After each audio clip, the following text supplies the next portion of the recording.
cough cases in Jefferson County has local health officials concerned about the highly contagious virus. Pediatricians are asking parents to get their children and themselves vaccinated. WLKY's Ann Bowden has more from the experts. Pediatricians in Jefferson County are saying it is concerning. 3 cases of pertussis confirmed in unvaccinated children under the age of 6 months. It is dangerous, it can be deadly, and it's preventable. It's certainly significant and something that we have to keep our eye on. Let's go on this way. Little Gavin has a raspy cough, but it's not pertussis or whooping cough.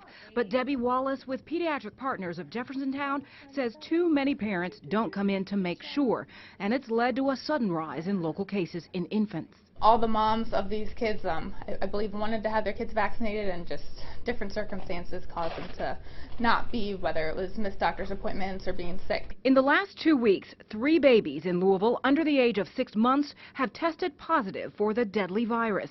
That's highly unusual since most whooping cough cases are found in adults and school-aged children where it's not as dangerous. Yeah, so in smaller kids and babies, it's certainly a persistent cough, but they can also stop breathing. About 50% of them can end up in the ICU.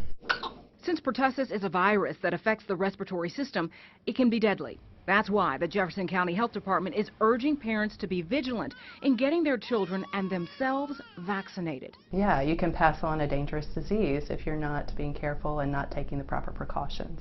Infants should get vaccinated at 2, 4, 6, and 11 months, then at 11 years of age. But adults should also get a booster. We also encourage all pregnant moms and other caretakers to also get a booster of the Tdap to help protect your children as well. Give me a hug.